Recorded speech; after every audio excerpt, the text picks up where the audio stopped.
présence me fait du bien, la chaleur de ton amour. Je me réjouis. Shalom, shalom à tous. Je suis la sœur Ketura et aujourd'hui je vais vous raconter mon témoignage. Comme vous avez pu le voir au titre de la vidéo, elle voulait m'introniser à la sorcellerie. Cette histoire, c'est la mienne, c'est une partie de mon vécu et je voulais la partager avec vous aujourd'hui. Mais avant toute chose, je pense que comme tout enfant de Dieu, la base de tout, c'est toujours de commencer par la prière. Donc je vous invite, même vous qui me suivez, à prendre une attitude de prière. Donc voilà. Éternel mon Dieu, je laisse tout ce moment entre tes mains. Seigneur, remplis-moi de ta sagesse, de ton intelligence. Éternel mon Dieu, oriente toutes mes paroles, sois avec moi du début à la fin et permets à tout un chacun de tirer quelque chose de positif de mon vécu, de mon témoignage. Je laisse tout entre tes mains, Seigneur. Ainsi, je t'ai prié. Gloire et louange à toi, Seigneur Jésus-Christ. Amen. Avant de commencer, avant d'entrer vraiment dans le vif du sujet, je tiens à dire que mon témoignage a été très très combattu. Ce témoignage, il faut savoir que c'est le Seigneur qui m'a donné le go en fait pour que je puisse le diffuser aujourd'hui. Pour les personnes qui me connaissent personnellement, vous savez que je suis quelqu'un d'assez réservé et je n'aime pas vraiment exposer ma vie privée, etc. Mais c'est vraiment le Saint-Esprit qui m'a convaincue et même qui m'a donné, qui m'a parlé de ça en fait, de ce qui se passe, de ce témoignage, de cette vidéo aujourd'hui. Et donc, en tant qu'enfant de Dieu, je pense qu'il faut savoir obéir à la volonté de notre Dieu. C'est vrai que ça n'a pas été facile, d'autant plus que c'est vraiment un témoignage qui a été très, très, très combattu. C'est-à-dire que jusqu'à la dernière seconde, jusqu'à la dernière minute, pour même tourner cette vidéo, ça a vraiment été un combat de tous les jours. Et il faut savoir que dans ce témoignage, je vais bien sûr, comme dans tous les témoignages, rendre gloire au Seigneur Jésus-Christ, mais aussi je vais dénoncer en fait des choses qui se sont passées dans ma vie, des choses qui se sont passées dans ma famille, dans mon entourage, dans ma ville. Et donc bien sûr, le monde des ténèbres ne peut pas se réjouir en fait de voir que voilà qu'on vient exposer ce qu'ils font. Alors quand on a pris la résolution de faire ce témoignage, il faut savoir que j'ai eu beaucoup de combats. Déjà pour commencer, j'ai eu un combat au niveau de mes finances. Il y a quelques jours, enfin juste quelques jours avant que je vienne ici dans la ville où je dois tourner mon témoignage, j'ai perdu beaucoup d'argent de manière très mystérieuse. Et c'était même pas de l'argent en cash, c'était de l'argent sur mon compte bancaire. Et j'ai essayé de faire des recherches, de demander à la banque, etc. Il n'y avait pas de vraies réponses, enfin de vraies raisons pour lesquelles cet argent avait disparu. Après ça, j'ai commencé à faire des songes très très bizarres. Et dans ces songes, c'est comme si les personnes qui sont concernées, donc les personnes que je vais dénoncer dans ce témoignage, parce que vous allez voir que je vais dénoncer des personnes, en fait, les personnes qui sont liées à ce témoignage, je commençais à faire des songes sur ces gens. Et c'est comme si dans mes songes, ils venaient en fait pour essayer de me convaincre de ne pas parler, de ne pas donner mon témoignage. Et il faut savoir aussi que même concernant l'argent que j'ai perdu, pendant que je perdais cet argent, il y avait d'autres révélations aussi qui sortaient, etc. Et donc, il y a eu un enchaînement de combats comme ça pendant plusieurs semaines. Et pour être vraiment honnête avec vous, moi, ça m'avait vraiment affectée. Ça m'avait affectée. Mais vous savez, quand c'est le Seigneur qui vous envoie pour faire quelque chose, en fait, quand Dieu donne la vision, dans la parole, on dit qu'il donne aussi la provision. Et on parle souvent, quand on parle de provision, on pense souvent que c'est juste une provision matérielle. Mais c'est aussi au niveau de la force en fait qu'il nous donne. En fait, le Seigneur avait vraiment renouvelé ma force. C'est-à-dire qu'il y a quelques semaines encore, j'étais vraiment abattue. Je voyais toutes les complications qu'il y avait. Et je commençais à me demander, mais Seigneur, moi je veux faire ta volonté, mais pourquoi il m'arrive tout ça? En fait, en lisant des textes bibliques, je me suis rendu compte que les enfants de Dieu sont toujours combattus. L'une des personnes les plus concernées par ce témoignage, Adéline, et vous allez comprendre dans la suite de mon histoire de qui il s'agit, en fait, Adéline et d'autres personnes proches de mon entourage, de ma famille, viendront en fait accuser la femme de mon père, donc ma belle-mère, d'être en fait la personne responsable de tout ce qui m'a de tout ce qui va de tout ce que vous allez comprendre, de tout ce que vous allez découvrir dans ce témoignage. Et je bénis le Seigneur parce que c'est vraiment une bénédiction et c'est une grâce qu'à chaque fois, à chaque combat, le Seigneur nous révèle toujours tout en avance. Et ça, c'est vraiment une bénédiction. C'est vraiment, je suis très reconnaissante envers le Seigneur pour ça. Et par rapport à tous ces combats, à toutes ces choses qui vont se dire, qui vont se faire, en fait, moi, je suis préparée. Nous, on est préparés à ça. Et je bénis même le Seigneur de voir que le fait qu'on soit au courant de tout ça, en fait que nous ne serons pas surpris. Et donc, si vous aussi, vous voyez des personnes sur les réseaux sociaux ou même dans la ville de Tours, puisque c'est principalement à Tours que ça se passe, venir pour démentir ce que je dis, même accuser ma belle-mère, maman Chantal, d'être à la base de tout ça, sachez que c'est des choses que le Seigneur nous avait déjà révélées. Et donc, ne soyez pas surpris, parce que nous ne sommes pas surpris. Voilà. Je tenais à dire que tous les propos n'engagent que moi. Tous les propos qui seront tenus dans cette vidéo témoignage n'engagent que moi. À travers de mon témoignage, je pense que beaucoup de personnes vont réaliser à quel point le Seigneur nous parle par les songes, par des révélations, mais malheureusement, comme dans sa parole il le dit, en fait, on n'y prend pas garde. À travers de mon histoire, je pense que vous allez réaliser à quel point le Seigneur nous révèle des choses en avance, même pendant que ça se passe. Mais très souvent, en fait, on néglige les songes et les messages que le Seigneur nous montre, qu'il nous communique. Commençons par le commencement. Déjà, je vais me présenter. Comme je le disais tout à l'heure, je m'appelle Ketura. J'ai 25 ans, bientôt, dans quelques semaines, je vais avoir 26 ans. Je suis originaire de la RDC, de mes deux parents. Donc, mes deux parents sont congolais. Et ils se sont connus en fait en Afrique de l'Ouest. Et très tôt, en fait, on est venu très très tôt en France. Donc j'ai passé toute ma vie en France. Mais il faut savoir qu'avant de venir en France, avec mes parents, on habitait en Afrique du Nord. Et donc en fait, notre père a voyagé pour l'Europe. Et il nous a laissés avec Adeline. Et vous allez comprendre en fait voilà, que je viens d'une famille assez nombreuse, comme beaucoup de Congolais. Donc pour expliquer un peu voilà, chaque personnage de cette histoire. Donc moi je viens, comme je disais, d'une famille nombreuse et j'ai plusieurs frères et sœurs, etc. On a vécu tous ensemble à Tours, dans la ville de Tours, puisqu'après on avait regagné la France. Et c'est là que j'ai fait une très grande partie de ma scolarité en fait. Donc j'avais, comme je disais, des frères et sœurs. Et mon père, on a vécu aussi avec des tantes, des oncles, etc. Et parmi, en fait, les adultes de ma famille, il y a donc Adeline. Il y a Adeline.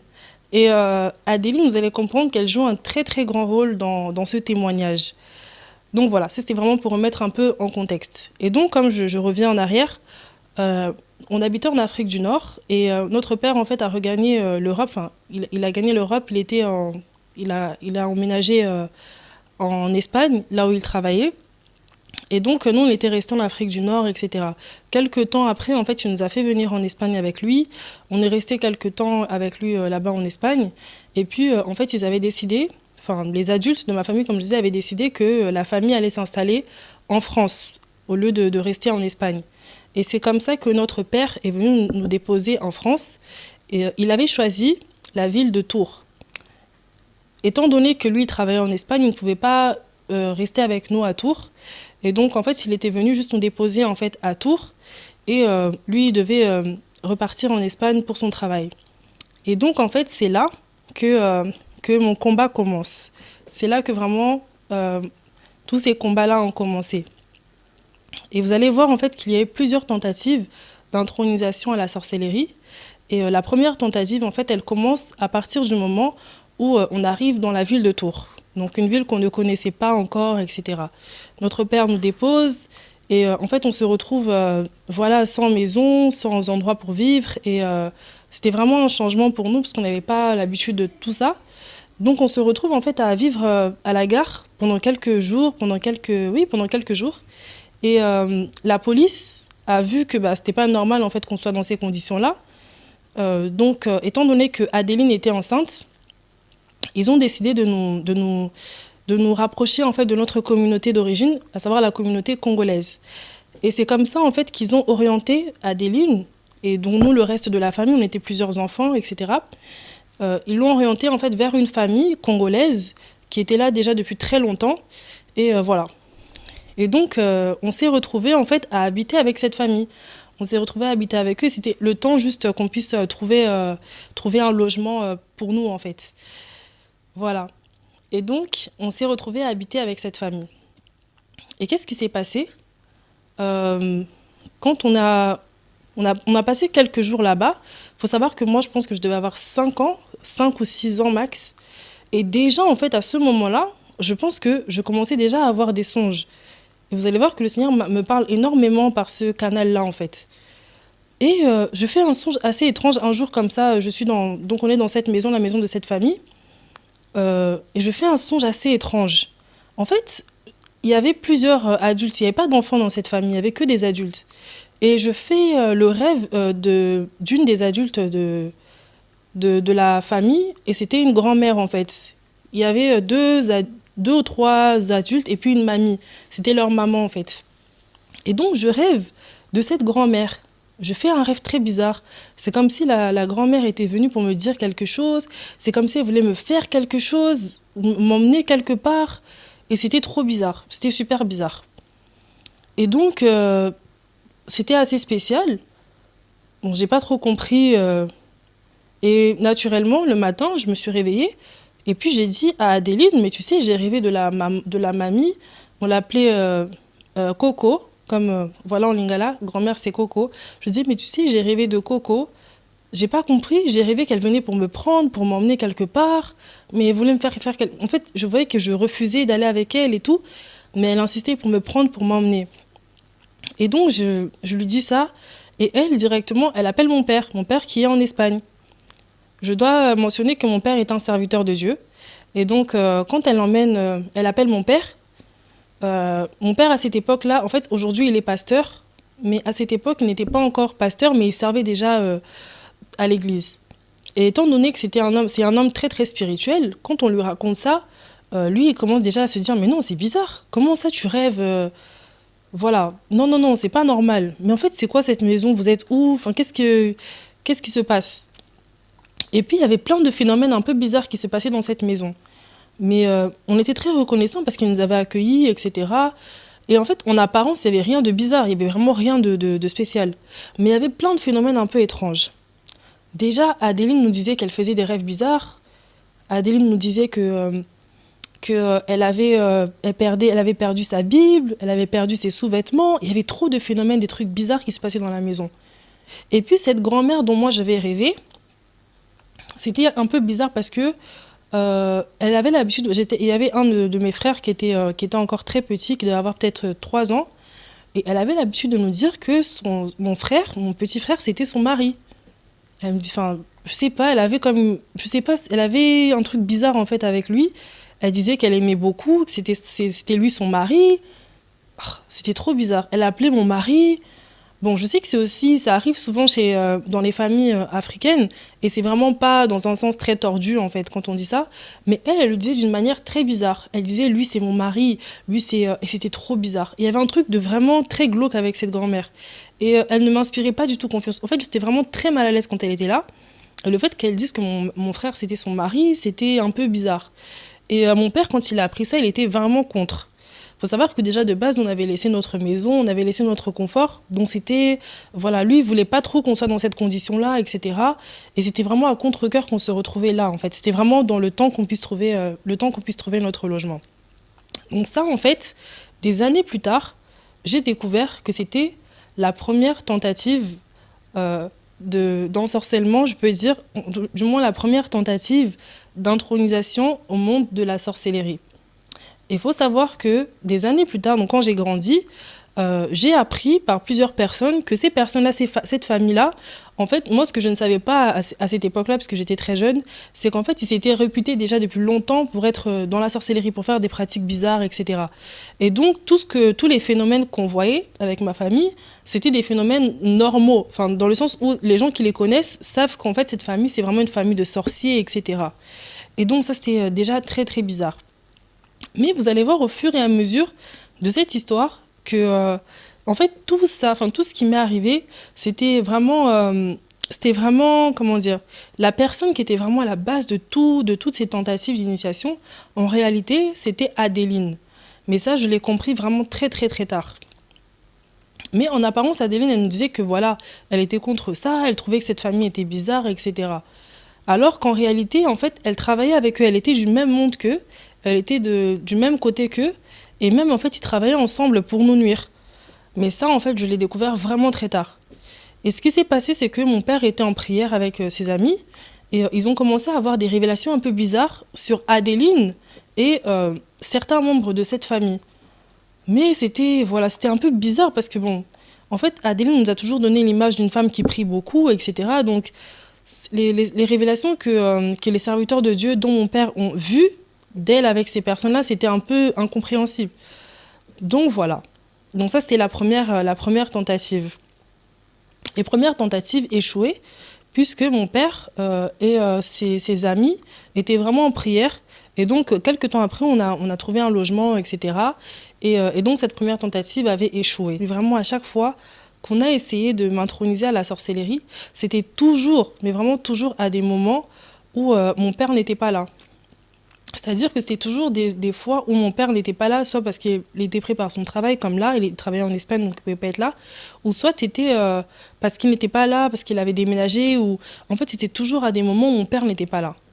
Et quelques temps après, mon père a quitté son travail là-bas pour venir s'installer avec nous, etc. Et quand il s'est installé avec nous, tout allait bien, donc pendant plusieurs années en tout cas, tout allait bien, et il n'y a plus de tentatives d'ensorcellement pendant un moment. Et ce qui s'est passé, c'est qu'en fait, on allait tous à l'église le dimanche. Et donc, voilà, ça se passait bien. Moi, j'étais à l'écosime, etc. Et tout allait bien. Mais on avait quitté, en fait, notre église, l'église locale, et on était en train de chercher une nouvelle église, une nouvelle assemblée. Et dans l'entretemps, en fait, mon père, vu qu'on n'allait plus à l'église, il a accepté, en fait, de commencer à travailler le dimanche. Et donc, le dimanche, il n'était plus à la maison. Et donc, nous, on se retrouvait à la maison sans lui, avec Adeline et mes frères et sœurs. Et qu'est-ce qui s'est passé? En fait, un jour comme ça, Adeline vient me chercher, enfin, elle vient me parler, et en fait, elle m'annonce qu'elle a trouvé une nouvelle église et qu'elle aimerait, en fait, m'y emmener. Alors, moi, je comprenais pas trop, mais c'était quoi l'église et tout. Et puis, elle me dit, non, en fait, c'est un serviteur de Dieu qui m'a approché il y a quelque temps, il m'a invité, en fait, au culte, mais le culte se passe chez lui en fait, donc c'est dans son appartement. Et donc voilà, j'avais pas trop de choix en fait. Moi j'étais obligée, j'étais une enfant. Là je pense que je devais déjà être au collège. Et donc j'avais pas le choix, j'étais obligée d'y aller avec elle. Donc notre père en fait, il était même pas au courant de tout ça. Et donc voilà, le dimanche, on se prépare. Et Adeline, elle ramène même d'autres personnes de son entourage avec elle, enfin avec nous. Donc il y avait mes frères et sœurs, il y avait Adeline, il y avait des amis à elle, etc. Et en fait, on se retrouve le dimanche à aller chez ce monsieur. Et en fait, donc on arrive, la prière se passait dans son appartement, comme je disais. Et c'était vraiment bizarre. La première fois qu'on est arrivé chez lui, en fait, je crois que juste à partir du moment où j'ai franchi juste son étage, quand les portes de l'ascenseur se sont ouvertes, j'ai commencé à me sentir très bizarre. En fait, je me sentais vraiment bizarre. J'ai commencé à avoir froid, à avoir chaud. J'ai commencé en fait à sentir une odeur très très bizarre. C'est pas comme si, en fait, c'était pas une mauvaise odeur, mais c'était une odeur. Je sais pas si c'était de l'encens, mais il y avait vraiment quelque chose de très négatif dans cet endroit. Et puis, je sais pas, en fait, vous savez, quand on regarde par exemple dans les films nigérians et tout, on voit souvent quand les gens vont chez des marabouts, ils se sentent un peu bizarres. En fait, moi, j'ai l'impression que je me suis sentie comme si j'allais chez quelqu'un qui était dans le mystique, en fait. Alors que c'était un pasteur, entre guillemets, et donc c'était vraiment bizarre. J'ai commencé à me sentir trop bizarre. Et juste quand on est rentré dans son appartement, j'avais des frissons. J'avais des frissons, je me sentais mal. Et puis je me posais la question, mais est-ce que tous les gens qui sont avec moi, donc nous tous qui sommes venus ici, est-ce que eux aussi se sentent comme moi je me sens? Enfin, je comprenais pas. Quand je me suis assise sur le canapé, après quelques secondes seulement, il s'est levé Et il faut savoir qu'on était quand même plusieurs, enfin, il y avait quand même pas mal de personnes chez lui. Et en fait, il a insisté pour m'imposer les mains. C'est-à-dire qu'en fait, c'est comme s'il avait calculé personne d'autre mais que moi. J'avais vraiment l'impression que vraiment il voyait personne d'autre que moi. Et il était limite content en train de remercier Adeline en disant à Adeline, bah, c'est bien que tu les aies ramenés, c'est bien que tu les aies ramenés aujourd'hui ici et tout. Et donc il lui dit, en fait, enfin, il lui demande même pas directement, il vient, il m'impose les mains. Et puis je me sentais trop, trop bizarre. Je pense que je devais être en cinquième. Je me sentais un peu bizarre et tout. Et j'étais très mal à l'aise en fait par rapport à ce qu'il était en train de faire. Il m'impose les mains et il commence à me dire des trucs vraiment bizarres. Il commence à me dire, tu sais, là je t'ai imposé les mains, je t'ai délivré des esprits mauvais, t'avais des esprits mauvais en toi. Il commence à me dire des trucs vraiment mystiques en fait que tu peux pas dire à quelqu'un, enfin à une enfant de cet âge-là, une enfant, à une adolescente de cet âge-là. Et c'était super bizarre. Et puis il commence à dire il commence à dire des choses à Adeline, mais ce qu'il dit à Adeline, moi je le comprends pas. En fait, c'est comme s'il parle un langage codé, mais qu'il y a que Adeline et lui qui comprennent. Et il lui dit, à un moment donné, il faut que tu enlèves ce que cette fille elle a sur la tête. Et je comprends pas de quoi il s'agit et tout. Après, moi, il m'a dit, écoute, là, tu as des tresses, il faut que tu enlèves tes tresses, tu peux plus avoir des tresses, c'est pas bien, c'est satanique, tu dois pas avoir ça sur ta tête, c'est pas bien et tout. Voilà. Bon, moi, j'avais pas le choix parce que c'est Adeline qui décidait de ce que je faisais ou pas. Donc, Adeline, elle lui a dit, oui, dès que je rentre, on va lui enlever ses tresses, il n'y a pas de souci et tout. Et voilà. Vous savez, il y a vraiment eu un avant et un après de quand je suis allée chez ce monsieur. En fait, quand juste je suis arrivée chez lui, comme je vous disais, j'étais très bizarre. Mais quand je suis ressortie de chez lui, c'est comme si j'avais laissé toute mon énergie en fait chez lui. C'est-à-dire que juste le fait, je sais pas, de le connaître, c'était comme si c'était une des pires erreurs de ma vie en fait. C'était vraiment, j'aurais jamais dû aller là-bas. Vraiment, je peux pas regretter parce que c'est ce qui est fait est fait. Mais il s'est passé tellement de choses et avec le recul, je me rends compte à quel point c'était tellement, mais tellement grave. En fait, euh, après, on a continué à aller là-bas. J'ai continué à aller là-bas. Et puis, il a commencé à me demander de faire des prières, mais des prières en fait très mystiques. Mais à cette époque-là, moi, je ne savais pas que c'est des prières bizarres. En fait, il me demandait de prier en faisant des signes bizarres, des signes. Par exemple, il me demandait de prier en faisant ça. Et puis, en fait, il avait des prières spéciales qu'il me demandait de faire. Je devais faire des gestes et des choses que je devais répéter pendant la journée. Et tout ça, en fait, c'était vraiment mystique. C'était vraiment, vraiment mystique. Mais moi, encore une fois, je ne savais pas. Et mon père même ne savait même pas hein, tout ça. Il savait juste que, parce qu'elle avait dit, j'emmène les enfants le dimanche dans une église et tout, dans une nouvelle église. Mon père ne savait pas où on allait, etc. Et un jour comme ça, ce monsieur dit à Adeline, tu sais, j'ai eu la révélation que du coup le père de Ketura, c'est vraiment un serviteur de Dieu, il est vraiment en Christ et tout. En tout cas, non, non, lui, il a vraiment la chose de Dieu en lui. Et, c'était un peu bon. C'était bon. Moi, je me suis dit, s'il voit ça, c'est que c'est vraiment un vrai serviteur de Dieu. C'est pour ça qu'il voit que mon père aussi, il est vraiment en Christ. Donc en fait, moi, je prenais tout ce qu'il disait au sérieux.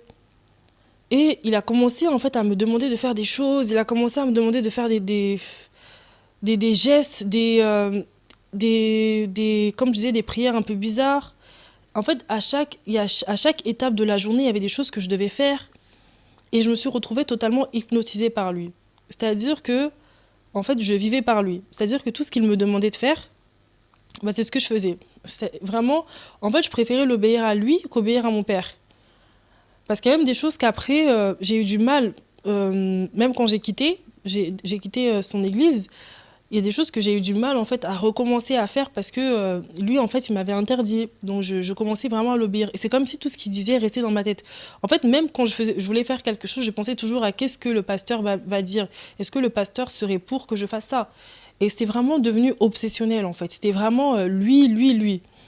Et en fait, il mettait dans une peur constante.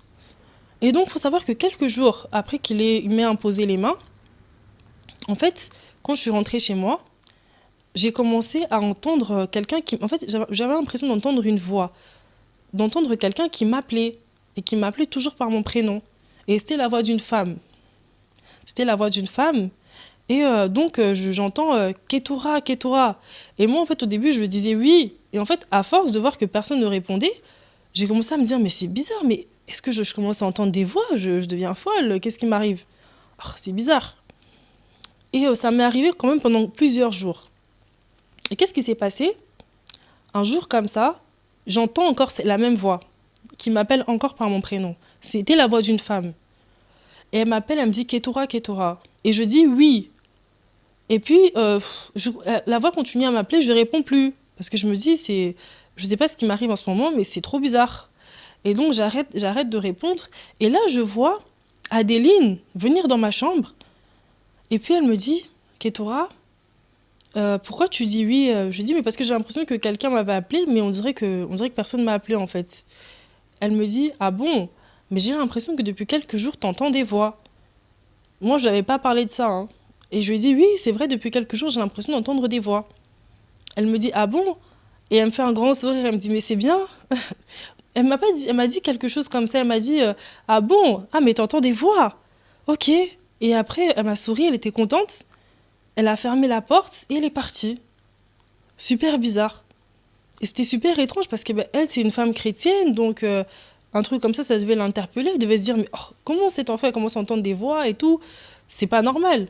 Mais elle était contente. Et elle a dit ça à personne, elle a même pas dit à mon père, elle était super contente. Elle a fermé la porte et elle est partie. À cette époque, j'avais pas du tout la connaissance des choses spirituelles comme aujourd'hui. Mais je savais quand même que le Seigneur, il écoutait nos prières et tout. Et j'ai prié. Et quand j'ai prié, après, j'ai plus jamais entendu cette voix. Et je priais parce que je sentais que j'étais devenue tellement triste, tellement... j'étais trop matrixée, en fait, comme on dit, les jeunes. J'étais vraiment matrixée par ce que ce prophète me disait et tout. Et donc, ça m'avait plongée dans une sorte de presque dépression, en fait. J'étais vraiment devenue obsédée par cette personne, enfin, par les paroles de cette personne. Et donc, j'ai fait une prière comme ça.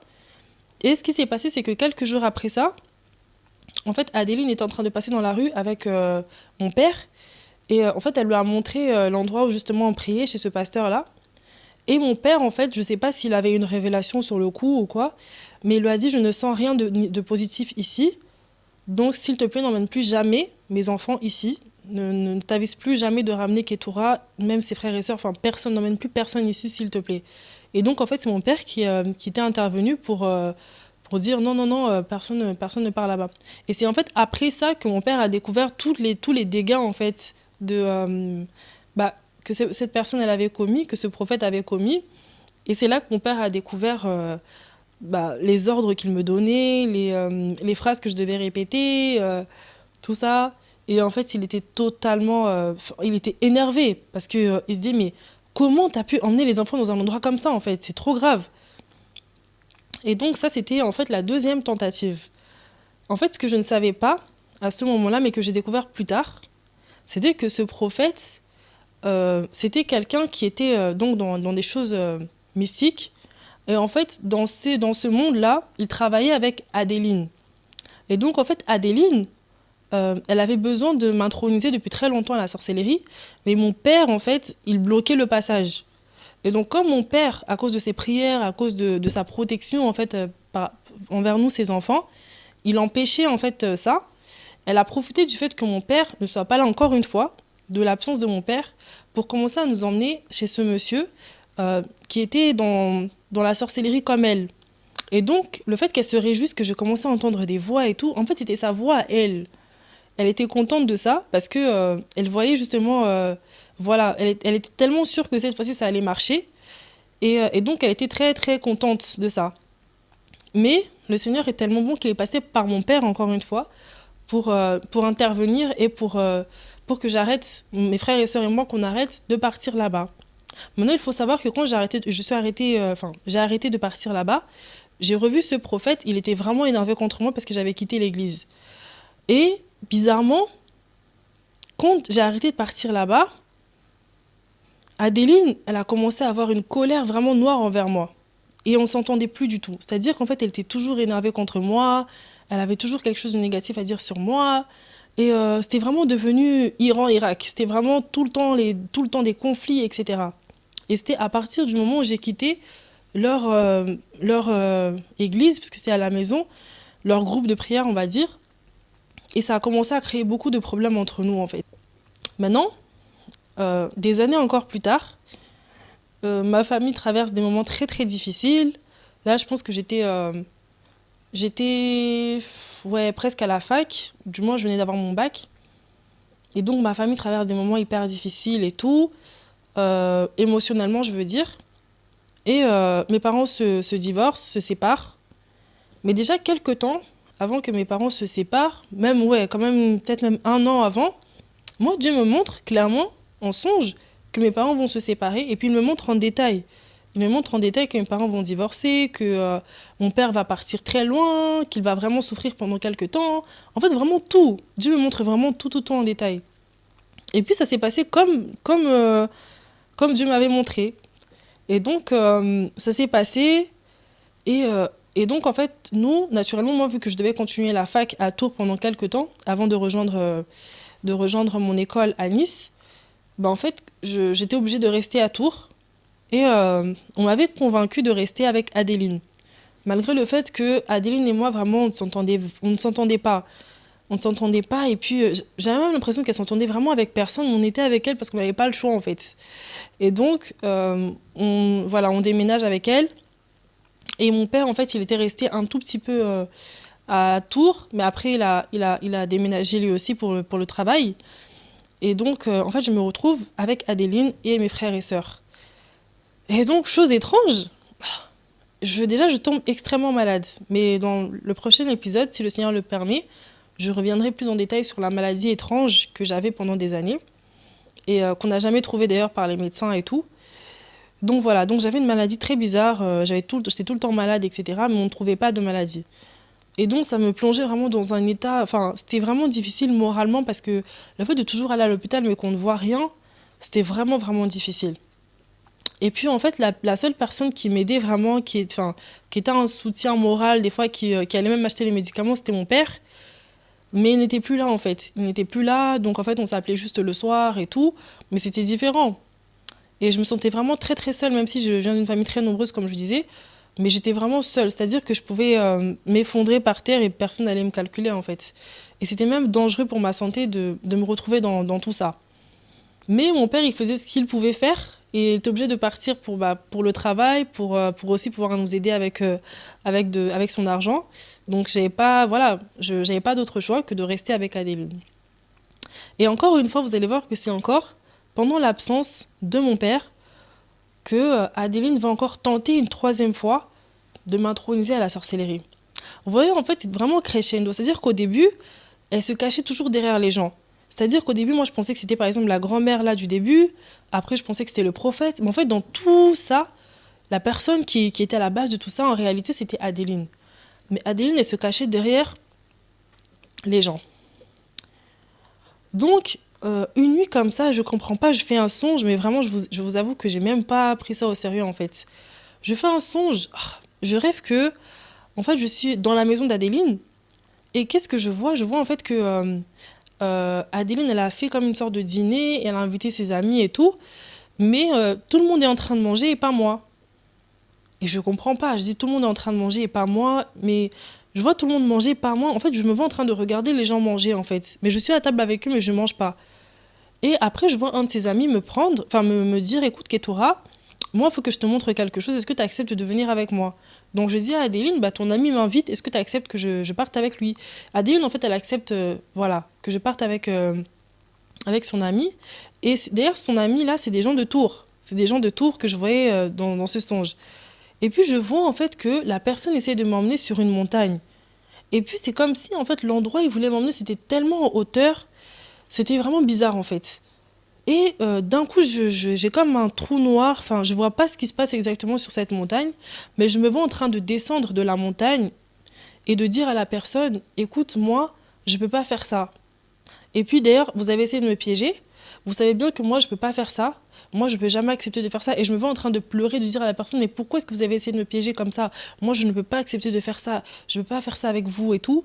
Et c'est comme si, en fait, je vois de la fumée. En fait, c'était mystique. Et c'est comme si la personne essayait de me faire faire des choses mystiques, des choses de sorcellerie, mais que moi, je refusais en pleurant, en disant, moi, je ne peux pas faire ça, je ne peux pas faire ça.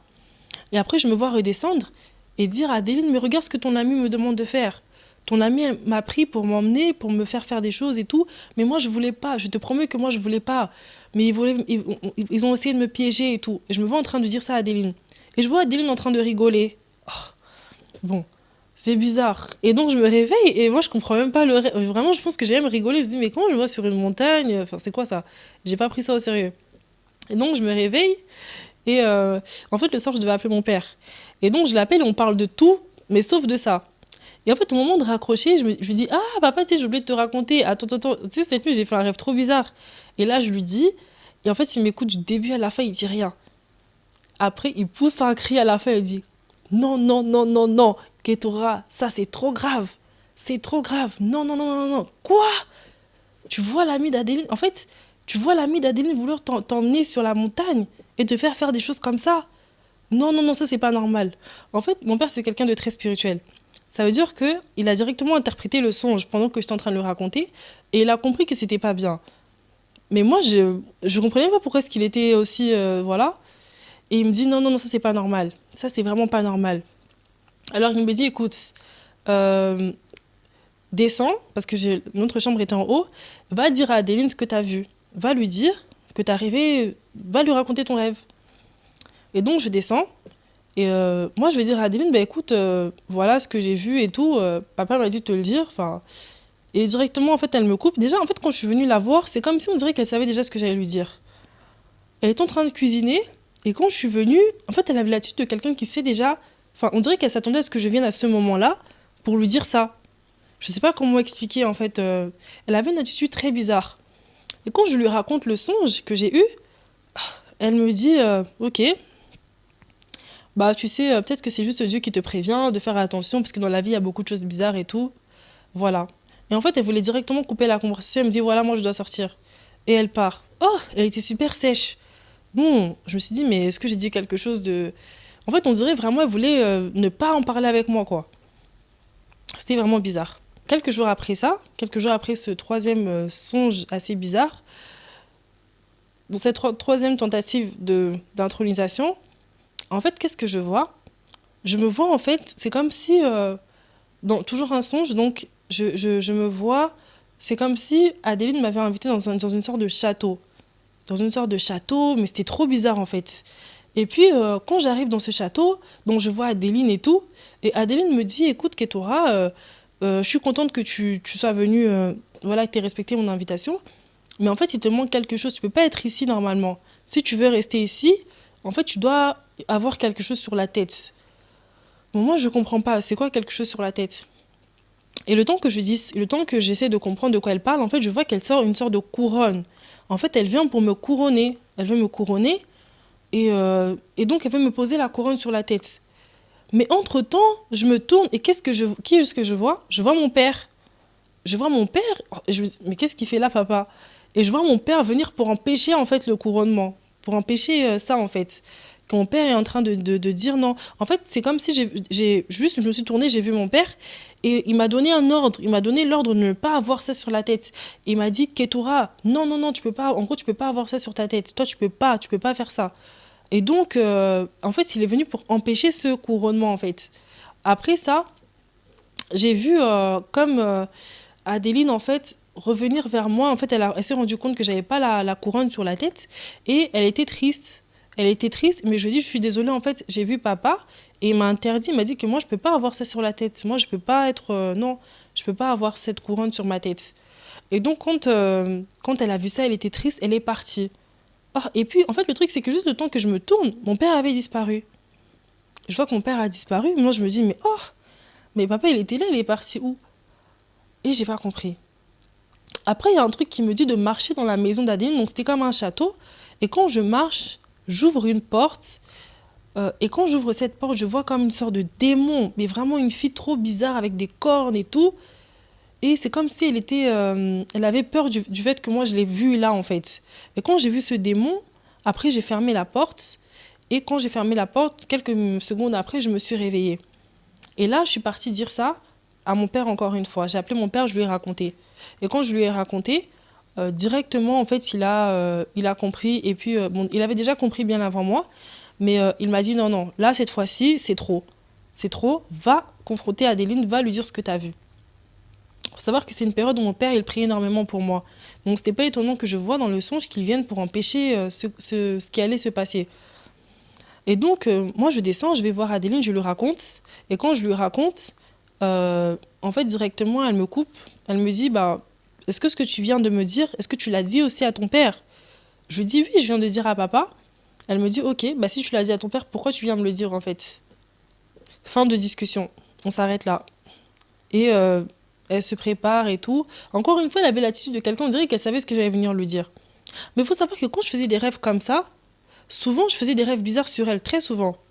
Des fois, je voyais qu'elle venait habillée en noir, en robe noire, que mon père était mort et qu'elle elle était à côté de mon père. Enfin, je voyais trop de trucs bizarres sur elle. Elle venait habillée en noir, elle venait pour rentrer dans ma chambre, dans notre chambre et tout. Elle était habillée comme une veuve.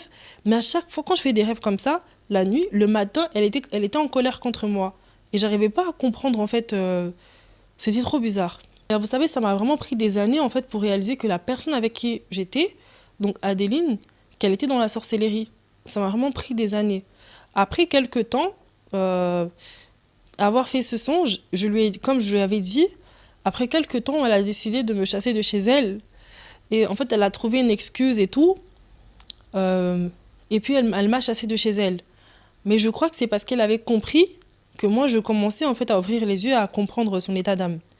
Et c'est vraiment à partir des révélations du Seigneur que j'ai compris ce qui m'arrivait et ce dans quoi j'étais. Mais il faut savoir qu'il y avait énormément d'indices qui, normalement, si je n'étais pas aveuglée, devaient me faire réaliser, devaient me faire comprendre que j'étais avec quelqu'un qui était vraiment dans la sorcellerie. Déjà, tous les songes que je faisais, je rêvais toujours d'elle habillée en noir. Et toujours, elle était toujours en train de faire quelque chose de négatif dans tous mes songes. Et puis, elle-même, des fois, elle venait pour me poser la question de qu'est-ce que j'ai vu, c'est la nuit et tout. C'était vraiment trop bizarre. En plus de ça, il y avait aussi le fait que il y avait beaucoup de choses très spéciales qu'elle faisait. Par exemple, elle avait déjà la quarantaine, la cinquantaine, mais elle avait l'habitude de faire pipi au lit. Et elle-même, elle m'avait dit que quand quelqu'un d'un certain âge, comme on dit souvent chez les Africains, quand une personne d'un certain âge, mais qui n'est pas une personne âgée, qui n'a pas de problème de santé, fait pipi sur elle, souvent fait pipi au lit, c'est que c'est une personne qui a de la sorcellerie consciente ou inconsciente. Mais elle fait pipi au lit. Elle fait pipi au lit et j'ai jamais trouvé ça... j'ai jamais compris, j'ai trouvé ça bizarre, mais je n'ai jamais fait le lien avec la sorcellerie. Il y avait ça, il y avait aussi le fait que souvent elle racontait enfin, il lui arrivait de raconter des rêves érotiques qu'elle faisait avec des membres de sa famille et, et elle était toujours contente. C'est-à-dire qu'elle pouvait raconter le rêve érotique qu'elle avait fait avec je sais pas quel membre de sa famille, mais elle disait ça avec beaucoup de joie. Elle disait oui, cette nuit, tu sais, j'ai rêvé d'un tel, j'étais en train de faire ça, et elle rentrait en détail même de qu'est-ce qu'elle faisait avec la personne dans son songe, et elle était contente. Ça, c'était un autre truc très bizarre. Il y avait aussi le fait que parfois, quand elle était indisposée, elle mettait ses serviettes d'une manière très bizarre à un endroit en particulier. Et moi, enfin voilà, des fois, j'allais pour... je me disais peut-être qu'elle a oublié, et j'allais prendre sa serviette pour la jeter. Et quand elle apprenait que j'avais jeté sa serviette, elle s'énervait. Elle me disait, moi, Ketura, moi-même, je sais pourquoi j'avais mis ça là-bas. Pourquoi est-ce que tu es partie la jeter? En fait, il y avait trop de trucs un peu mystérieux qu'elle faisait. Et un des derniers trucs... que j'avais remarqué aussi, c'était le fait qu'elle avait comme une sorte d'attirance pour tout ce qui est en rapport avec la mort et en rapport avec les cadavres. Il lui arrivait parfois, elle-même elle m'avait dit, voilà, dans son métier, elle est obligée d'être en contact avec les morts parfois, vu qu'elle travaille à l'hôpital, mais en fait, elle en parlait d'une manière tellement bizarre. En fait, on dirait qu'elle aimait vraiment les cadavres. Et je me souviens même qu'une fois, il y avait une maman là qui était décédée à Tours, et moi, je pensais que la dame était déjà à la morgue. Et elle est venue pour me dire, non, tu sais qu'Etora, elle n'est pas à la morgue. D'ailleurs, elle vient juste de décéder. Et moi, je suis partie dans sa chambre. Je suis partie rester avec son cadavre dans sa chambre. Et je me disais, mais comment quelqu'un qui n'est même pas de ta famille, en fait, qu'est-ce que tu trouves d'excitant d'aller t'enfermer avec le cadavre, avec son cadavre, dans sa chambre, toute seule? Enfin, c'est trop bizarre de faire ça. Et elle s'enfermait avec des cadavres comme ça. Elle était contente aussi de nous raconter quand elle partait voir des jeunes filles qui accouchaient à l'hôpital et que, par exemple, il y avait des enfants qui mouraient dans sa main. Il y avait trop de trucs bizarres comme ça. Et j'ai jamais trouvé ça bizarre jusqu'à ce que vraiment le Seigneur m'ouvre les yeux. Donc ça, c'était le premier épisode de mon témoignage. Je bénis le Seigneur parce que malgré les péripéties, on a quand même réussi à le faire. Et si le Seigneur nous fait grâce, je reviendrai avec un deuxième épisode dans lequel je rentrerai plus en détail par rapport à la maladie invisible que j'avais et par rapport à d'autres révélations que le Seigneur nous a données. Que le Seigneur nous bénisse. Je vais faire une prière de clôture. Merci pour le moment que tu as permis que nous puissions passer. Jésus, Papa, je laisse toutes les personnes qui vont suivre qui ont suivi ce témoignage entre tes mains. Éternel mon Dieu, Papa, permets que, à nouveau, nous puissions revenir sur ce plateau pour continuer à témoigner ta grandeur et ta gloire. Gloire et louange à toi, Seigneur Jésus-Christ. Amen.